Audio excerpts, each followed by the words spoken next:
Selamat pagi. Bapak sudah dikasih Tuhan, pada pagi hari ini kita akan masuk ke misi ya, bagian yang kedua, melibatkan anggota untuk aktif dalam kegiatan gereja atau keterlibatan anggota.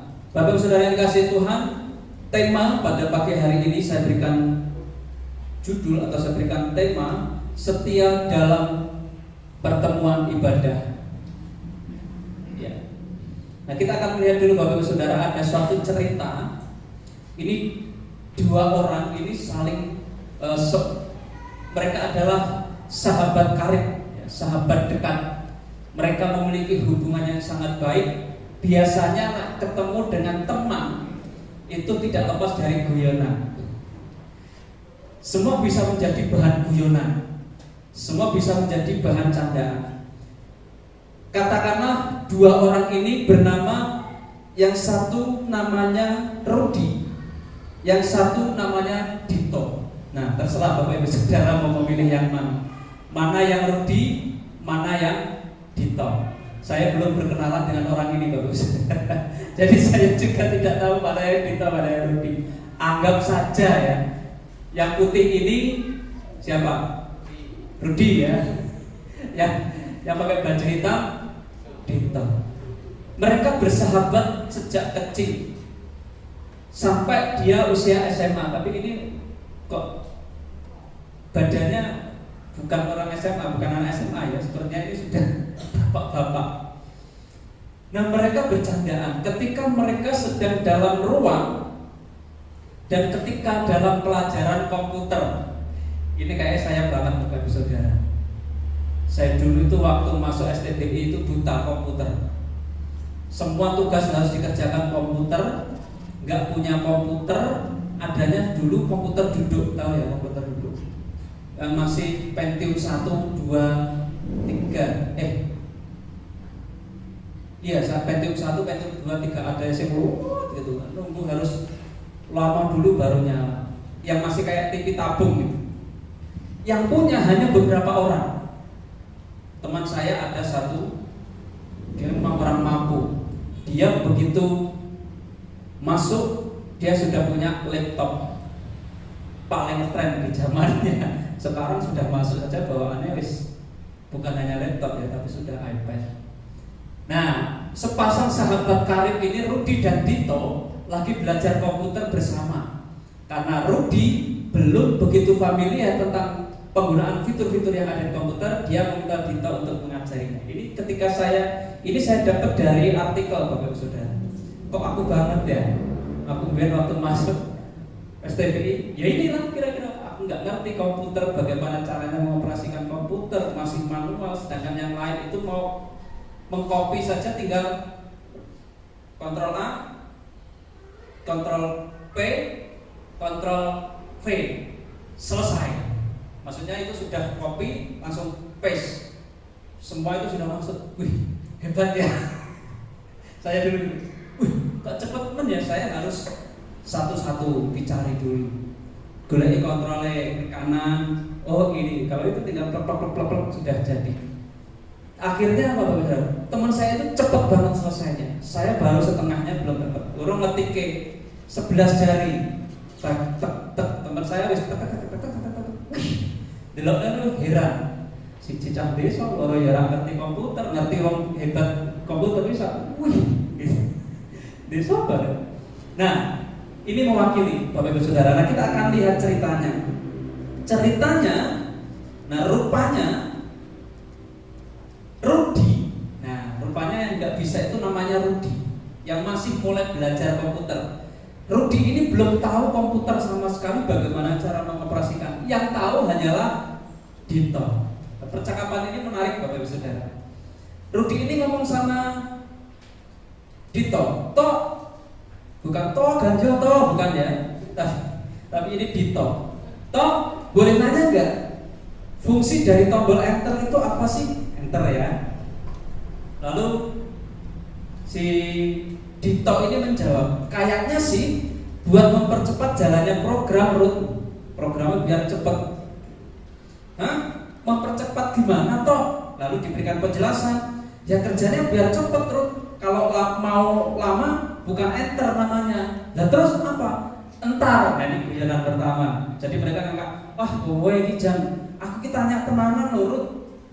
Kok malah mbok jawab kayak gitu. Oke. Kedua, kemudian setelah mereka terbahak-bahak, mereka ketawa-ketawa, boleh tanya lagi nggak toh? Aku kan sudah masuk di internet, rupanya sudah masuk internet. Nah, terus aku mau cari Facebook, kok nggak bisa ketemu ya? Terus dia tanya, kira-kira kenapa toh? Nah, Dito memberikan jawaban. Nah, biasanya sebelum ada kata Facebook itu harus memunculkan websitenya. Caranya bagaimana toh? Kamu harus mengetik www. Biasanya kan gitu, www gitu. Lalu tanya, suruh di lah, si Dito ini tanya, lah emang belum mbok tulis toh? Belum. Ya harus mbok tulis dulu. Toh tak tanya, www itu artinya apa? Lalu Dito ini menjawab, kasih tahu enggak ya guyonan itu? Kasih tahu enggak ya? Ya wes tak kasih tahu. Kayaknya si Ruth, kalau tidak salah www itu adalah singkatan. Nah terus kepanjangannya apa? Waalaikumsalam warahmatullahi wabarakatuh. Itu yang disampaikan oleh Rudi. Wah, berarti harus pakai salam juga ya toh? Harus. Soalnya kalau masuk rumah aja harus ada salam. Nah ini mau masuk ke akun Facebook juga harus ada salam. Ngakak bareng mereka. Kamu ini aku tanya serius. Ya iya aku jawab serius, kata si Rudi. Harus ada wassalamualaikum warahmatullahi wabarakatuh. Karena harus masuk syaratnya seperti itu. Oh gitu ya. Jadi harus ada salam dulu ya. Ternyata supaya ini keren ya. Ini candaan mereka. Mereka bercanda, mereka serius. Artinya apa Bapak Ibu Saudara? Rupanya itu adalah bagaimana sih bersahabat. Dan rupanya itulah menjadi solusi. Solusi apa? Ini merupakan satu gambarannya bahwa inilah gunanya sahabat. Meskipun kadang celelean, nah celelean itu kadang bisa memberikan kekuatan. Celelean itu bisa memberikan hiburan. Asalkan tidak keterlaluan ya. Kadang kalau keterlaluan ini bisa sampai orang bisa tersinggung dan marah. Nah kita bisa melihat dari sini Bapak Ibu Saudara, hal yang dapat dipelajari adalah di situ saling support. Meskipun sifatnya candaan, tapi saya yakin ketika temannya dalam kesusahan dia pasti akan membantu. Setidaknya Rudi pasti akan memberitahu www itu sebenarnya kalau mau masuk ke sebuah website. Kalau mau cepat itu ya harus bisa enter. Kalau sudah ini dan lain sebagainya. Itu buktinya disampaikan meskipun dalam bentuk candaan. Ada support, terus berbagi ilmu, ada saling menghibur, saling menguatkan dan lain sebagainya. Nah Bapak Ibu Saudara yang dikasih Tuhan, ini adalah suatu gambaran bagaimana setiap kita pun juga akan menjalani kehidupan ini di dalam misi Tuhan. Kita harus aktif di dalam kegiatan gereja. Kenapa bisa seperti itu? Nah Bapak Ibu Saudara yang dikasih Tuhan, saya mengajak Bapak Ibu Saudara membuka Alkitab kita di dalam kitab Ibrani pasal 10 ayat 25. Tentu ini sudah sangat familiar bagi kita semua.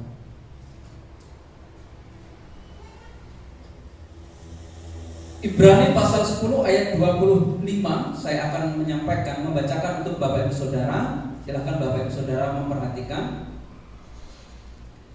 Janganlah kita menjauhkan diri dari pertemuan-pertemuan ibadah kita seperti dibiasakan oleh beberapa orang, tetapi marilah kita saling menasihati dan semakin giat melakukannya menjelang hari Tuhan yang mendekat. Bapak Ibu Saudara yang dikasih Tuhan, setia dalam pertemuan ibadah. Nah, hal apa saja yang akan kita dapatkan ketika kita setia dalam pertemuan ibadah? Nah, Bapak Saudara, di dalam Ibrani pasal 10 ayat 25 ini memberikan 3 pengajaran penting yang memberkati dan meneguhkan keyakinan kita kepada Allah dalam Kristus Yesus melalui kesetiaan di dalam beribadah. Ibadah itu ada faedahnya. Ibadah itu ada manfaatnya, sama seperti pertemanan ini tadi. Meskipun jawabannya celelean, itu berfaedah, minimal menghibur diri, kita terhibur. Yang kedua, apa yang disampaikan itu bisa menolong, membantu kita, ya, bisa saling berbagi informasi meskipun ada guyonan, meskipun ada kata seriusnya. Nah, Bapak Ibu Saudara yang dikasihi Tuhan, kita juga akan melihat bersama-sama di sini berkaitan dengan setia dalam pertemuan ibadah. Hal yang pertama yang akan kita lihat, ada orang sedang menanam, jelas tidak dari belakang. Ini orang sedang menanam pohon, sudah ada beberapa yang ditanam, sudah ada yang besar. Artinya apa? Regenerasi. Ketika menanam pohon bukan berarti tanpa alasan. Dia tahu kok, pasti yang pohon yang sudah besar ini akan ditebang dan akan digantikan dengan yang baru ditanam. Dan ini akan melanjutkan pohon berikutnya. Artinya ada relasi, ada korelasi yang baik, ada hubungan yang baik yang berkesinambungan supaya ini tidak punah. Hal pertama Bapak Ibu Saudara yang dikasihi Tuhan, membangun hubungan dengan Allah.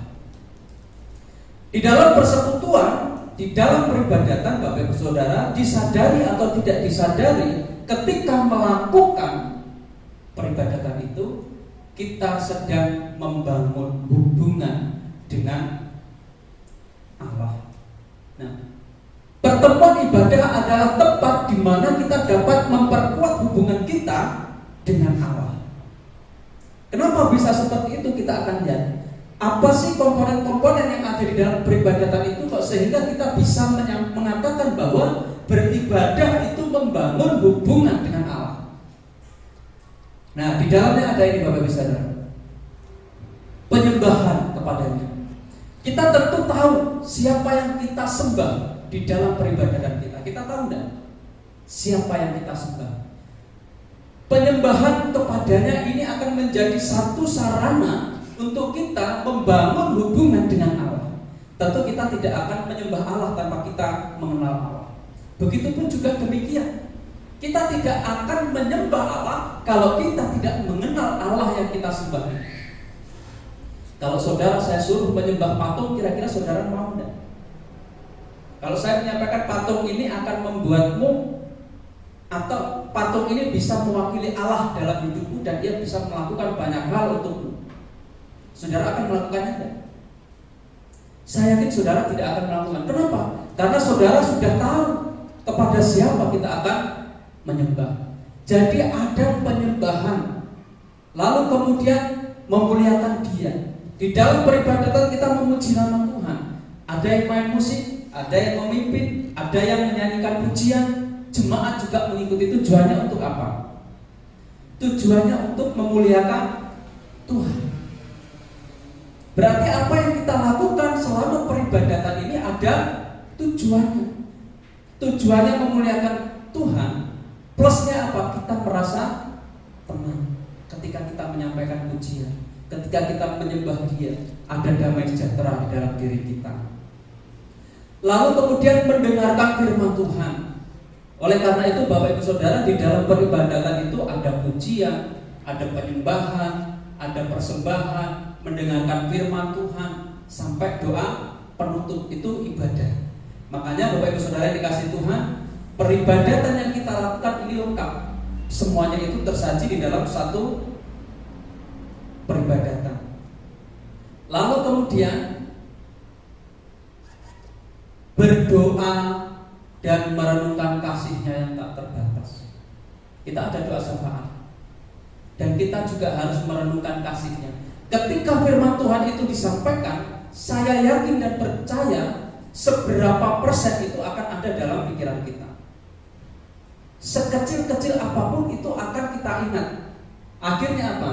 Kita bisa merenungkan firman Tuhan yang disampaikan. Kita bisa merenungkan akan kasih yang Tuhan nyatakan dalam kehidupan kita melalui firman Tuhan.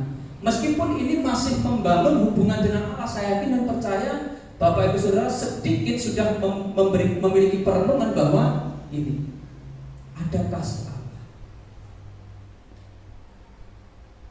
Lalu kemudian Bapak Ibu Saudara,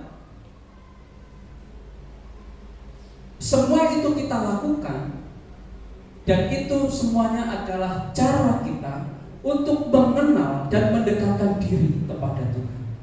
Sama seperti saudara ketika masih beribit-beribit, masih pendekatan kepada pasangan saudara. Apa yang saudara lakukan? Apel, mungkin juga ngajak jajan, mungkin juga ngajak nonton. Saya dulu nggak pernah dengan nonton, nggak pernah ya, sakit ya. Ngajak nonton, terus apa lagi? Kalau jajan, tapi udah jajan, ngajak nonton, ngajak plesir, yuk ke pantai, yuk ke sana, ke tempat wisata, Waduk Cengkleh. Waduk Cengkleh itu sekarang bagus saudara, ternyata. Nah, rupanya itu adalah sarana kita untuk mendekatkan diri kepada Tuhan. Semakin dekat, semakin dekat. Semakin kita mengenal, maka semakin kita memiliki penyembahan yang tulus kepada Tuhan. Kemudian yang kedua, Bapak Ibu Saudara. Nah, ini Bu Guru ya. Ini guru matematika ya. 2 kali 2 sama dengan, ada yang tahu? 4 ya Mas Jose. 5 tambah 2. Kenapa saya menyampaikan seperti ini Bapak Ibu Saudara? Rupanya ini adalah suatu kepastian. Dimanapun juga di dunia ini bukan hanya berlaku di Indonesia. 2 kali 2 sama dengan 4. Di Indonesia berapa? 2 kali 2? 4. Di Amerika, Australia, Irak, bahkan ini di seluruh dunia mengakui 2 kali 2 sama dengan 4. Meskipun hasil 4 itu bisa saja dimulai dari entah itu 2 kali 2, 3 tambah 1, 4 tambah 0, 4 kali 1. Tetapi ketika kita menyampaikan 2 kali 2, sedunia akan menyampaikan bahwa hasilnya adalah 4. Begitu juga ketika penjumlahan ini 5 tambah 7. Di dunia akan mengakui bahwa 5 tambah 2 ini sama dengan 7. Artinya apa? Ini adalah kepastian yang sudah tidak bisa ditolak. Semua akan mengakui ini semua Bapak Saudara. Di luar negeri, bahkan mungkin di dunia nyata, dunia tidak nyata akan mengakui ini. Artinya Bapak Ibu Saudara, di dalam ibadah ketika kita mengikuti, ketika kita setia dalam pertemuan ibadah, ini pun juga menjadi bagian penting. Rupanya di dalam peribadatan itu ada pengajaran dan ada kepastian. Ketika hamba Tuhan ini menyampaikan bagian Alkitab, itu adalah suatu kebenaran yang kita tidak bisa menyangkal. Ada yang berani menyangkal bahwa Alkitab yang kita bacakan ini, Alkitab yang kita sampaikan ini adalah kebohongan? Karena kita meyakini bahwa ini adalah kebenaran di dalam iman Kristen. Kalau di luar Kristen mungkin bisa saja terjadi itu. Tetapi di dalam iman kita, di dalam iman Kristen, bahwa Alkitab ini juga adalah pengajaran. Dan apa yang disampaikan itu adalah sebuah kepastian. Sebab ada janji yang disampaikan di situ. Nah, Bapak Ibu Saudara dikasih Tuhan, pertemuan ibadah adalah tempat di mana kita mendengar firman Tuhan, diajar dan diterapkan dalam hidup kita. Ini adalah tempat di mana kita mendapat pengajaran yang diperlukan untuk bertumbuh di dalam iman. Bagaimana iman kita ini bisa bertumbuh? Melalui pengajaran. Dari mana kita mendapatkan pengajaran yang sehat itu? Melalui ibadah, pertemuan-pertemuan, dan kegiatan-kegiatan gereja lainnya. Itulah yang memupuk kerohanian kita, itulah yang mendewasakan kerohanian kita, sehingga kita bisa mengerti akan kepastian, sehingga kita bisa mengerti akan pengajaran perihal tentang Kristus. Saya yakin dan percaya, apa yang diajarkan di gereja tidak lain dan tidak bukan tentang ajaran Kristus. Bukan ajaran seksi Yehova, bukan ajaran tentang Mormon, bukan ajaran tentang apa lagi? Ya. Ajaran-ajaran sesat.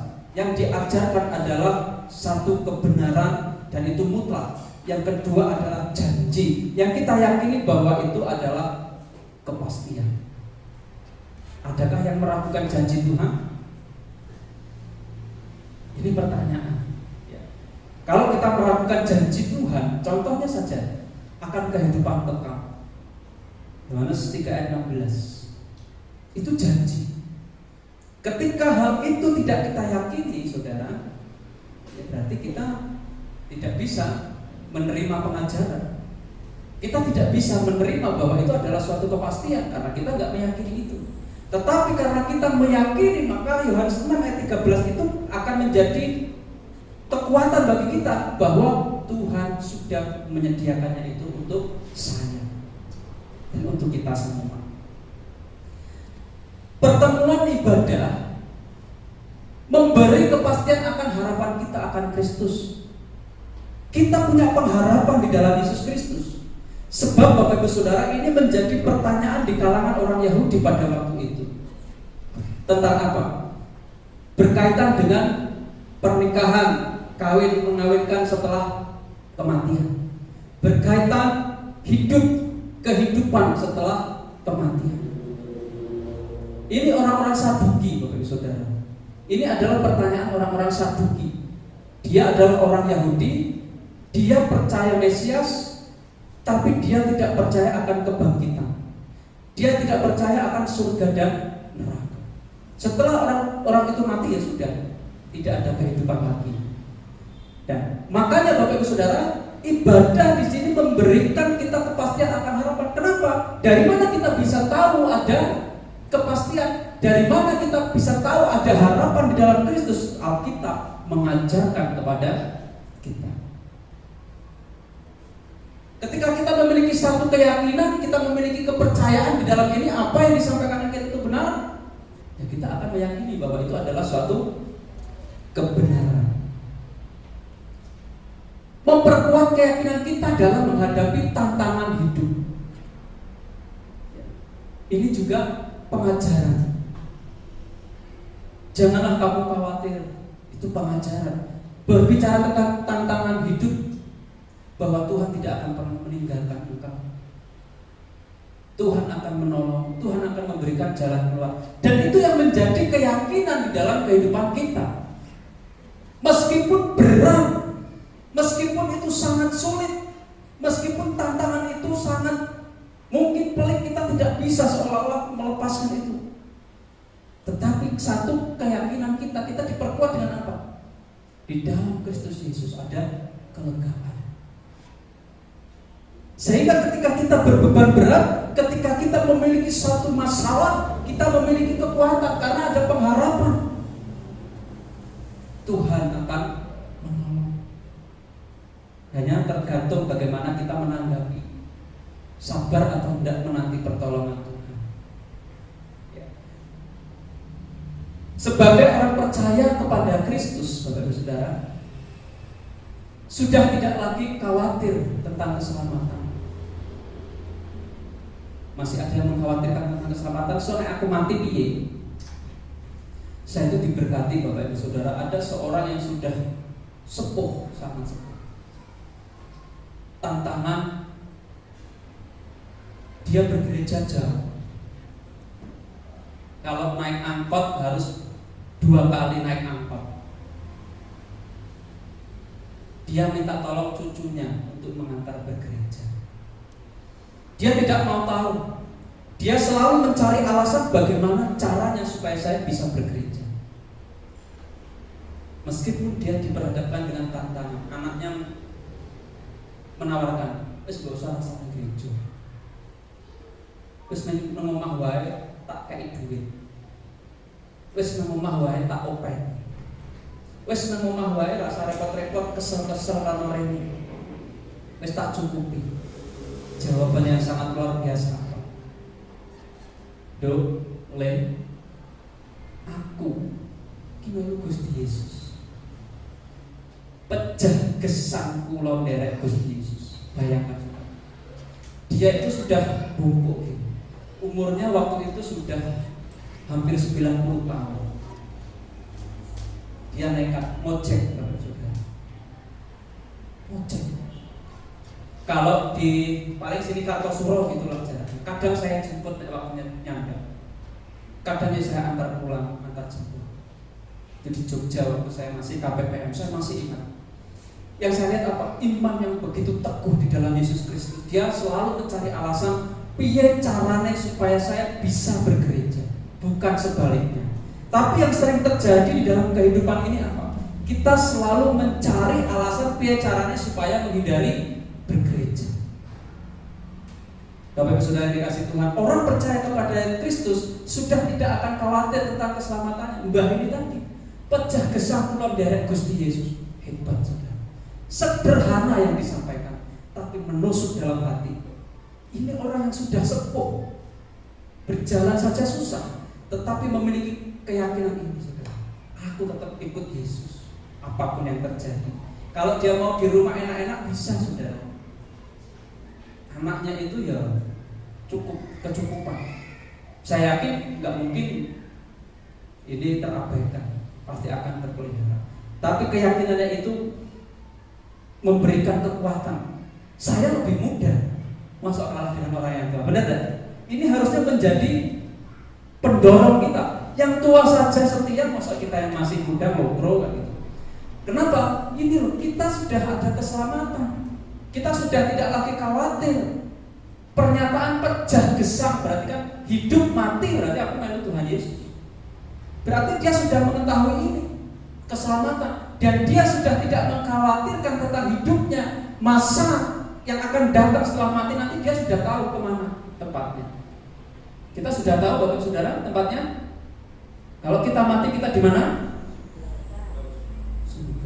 Firman Tuhan menyampaikan apa? Aku pergi ke situ untuk menyediakan tempat bagi.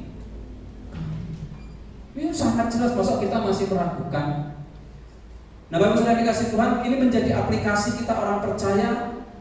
Harusnya tidak ada lagi khawatir. Bagaimana dengan kesetiaan? Harusnya kita harus lebih setia. Karena apa? Ini keselamatan sudah ada pada kita. Masa kita yang sudah menerima keselamatan mau semaunya sendiri? Sedangkan orang yang belum menerima keselamatan berlomba-lomba mencari keselamatan. Kita yang dianugerahi, masa kalah dengan mereka?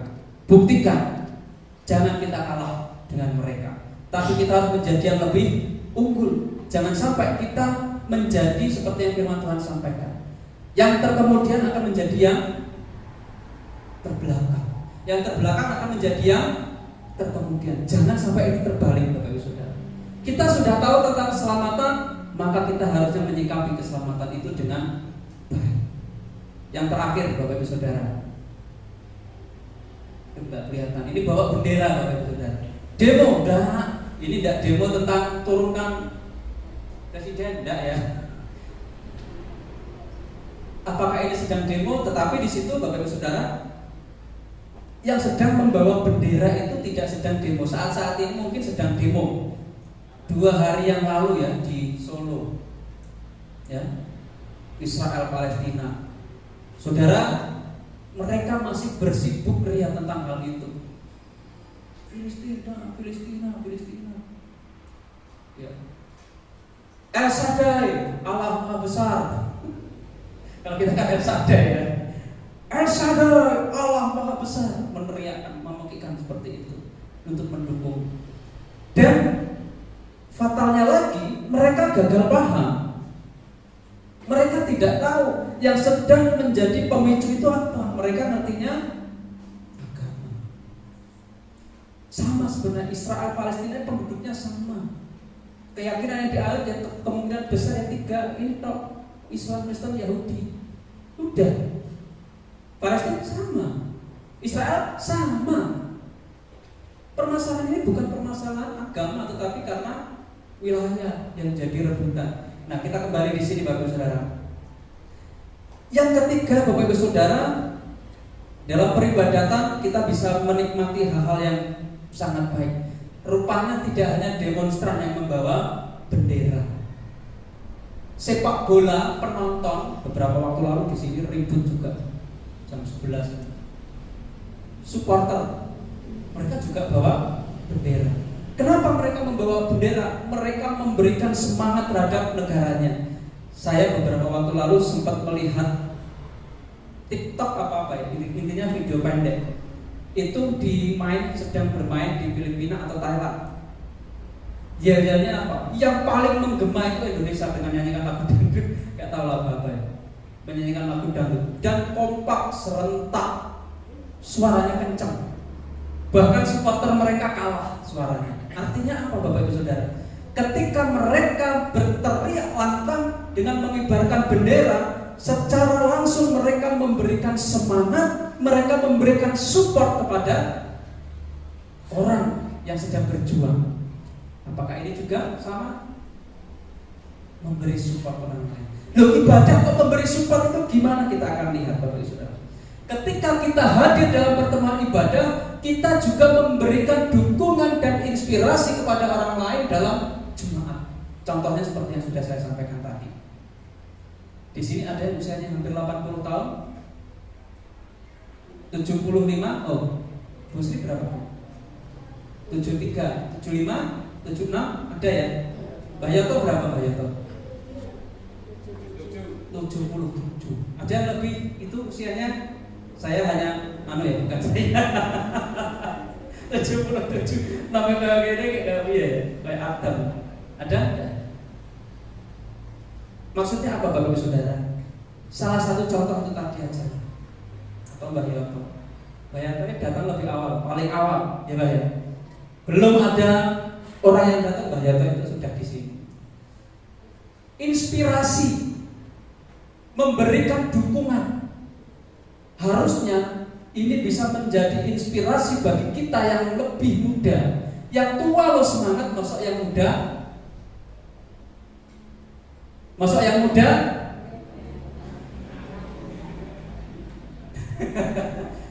Ini support Bapak Ibu Saudara. Lalu apakah yang sepuh ini meremehkan? Enggak.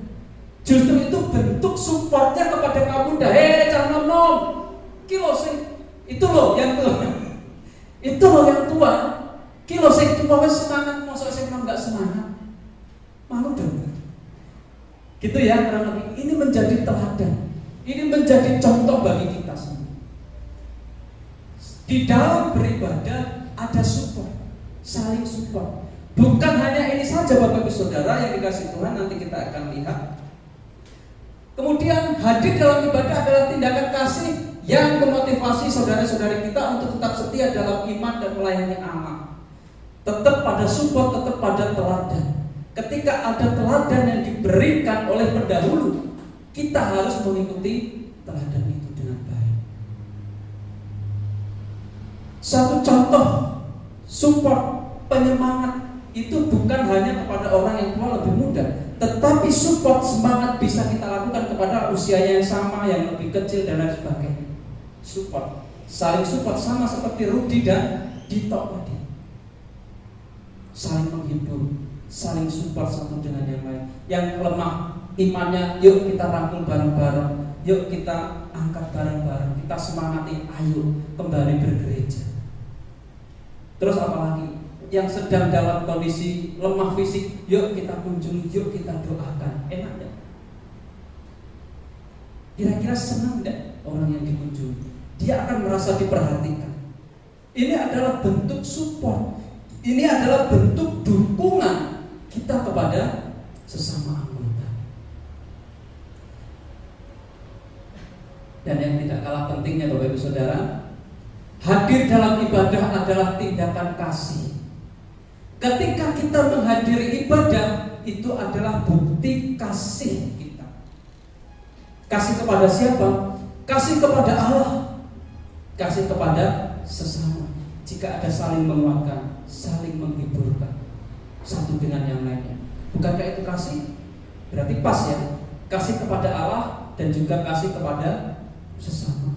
Bukankah itu yang diperintahkan Allah untuk kita lakukan? Sebagai kesimpulannya Bapak Ibu Saudara yang dikasih Tuhan, mari kita ingatkan diri kita sendiri tentang pentingnya pertemuan ibadah. Ini adalah saat-saat berharga yang diberikan Allah kepada kita untuk memperkuat iman, membangun komunitas Kristen, mendengar firman-Nya dan memberikan kasih kepada sesama. Kapan lagi kita akan beribadah, saudara? Kalau kita tidak mau mengawalinya dengan aku mau beribadah. Kapan lagi kita akan memulainya kalau tidak ada komitmen kita memulai ibadah? Ini merupakan hal terpenting Bapak Ibu Saudara. Ibadah kita tidak melakukan setiap hari. Ibadah kita lakukan berapa hari sekali? 7 hari atau 1 minggu. 7 atau 8 hari? 1 minggu sekali. Apakah itu 1 hari full? Paling lama kita beribadah hanya 2 jam. Itu terus gelisah, terus gelisah, sing keju boyo lah, sing ngantuk, sing ya lah. Itu baru 2 jam. Mungkin kita perlu berdiri ya, kalau biar berdiri aja. Pak, ibadahnya berdiri biar nggak ngantuk. Saudara, itu trik saudara. Saya tuh pernah kuliah, wah itu apa?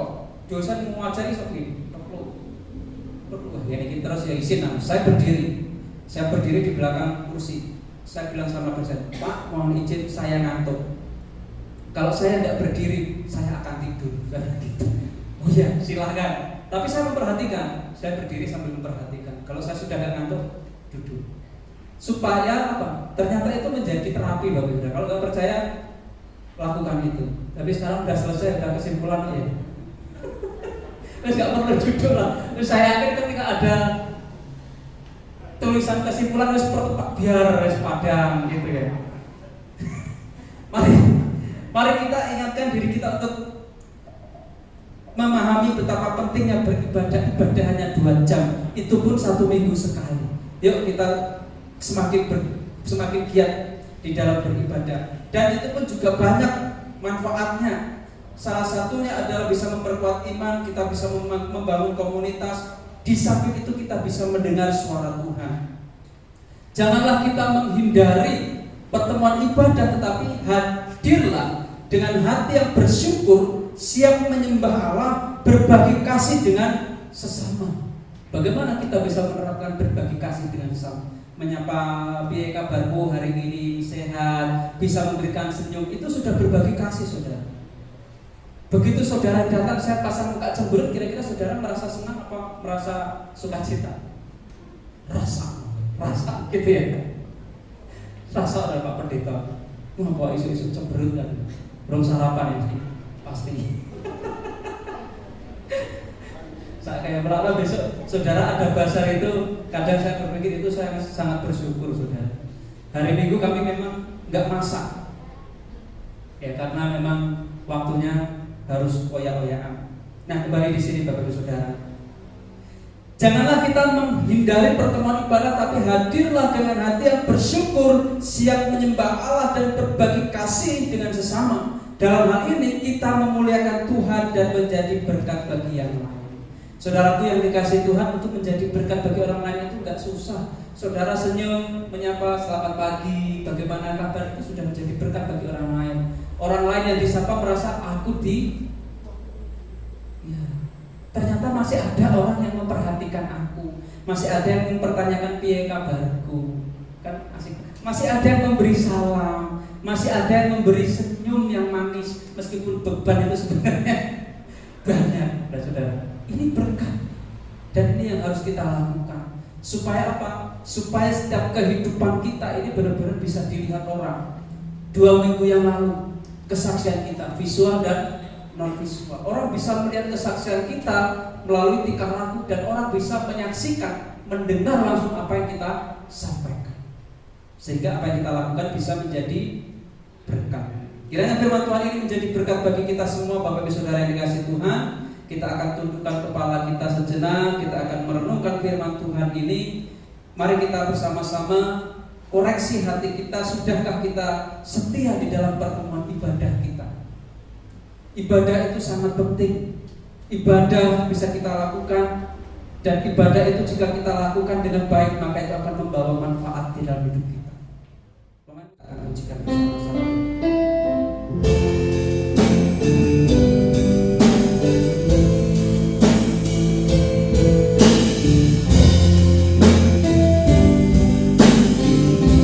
Ku jadikan hati ini untuk kediamanmu. Saya mengajak Bapak Saudaraku berdiri. Ku jadikan hati ini untuk kediamanmu. Ku serahkan hidup ini untuk ku jadikan hati ini untuk kediamanmu Tuhan. Ku jadikan hati ini untuk kediamanmu. Ku serahkan hidup ini untuk di hati inilah rumahmu, hati inilah rumahmu, di hati inilah hatiku, di padamu kan berada,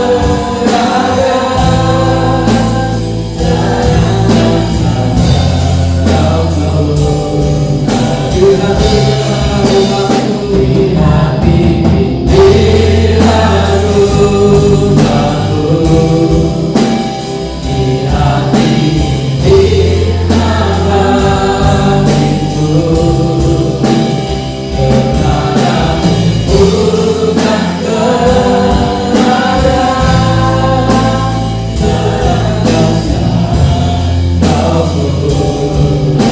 senantiasa senantiasa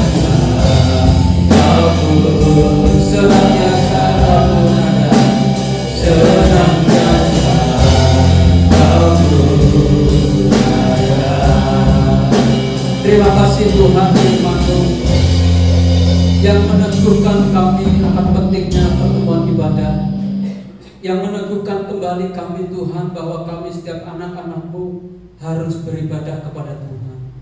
Sebab itulah nafas kehidupan kami, sebab roh kami hidup oleh karena Engkau.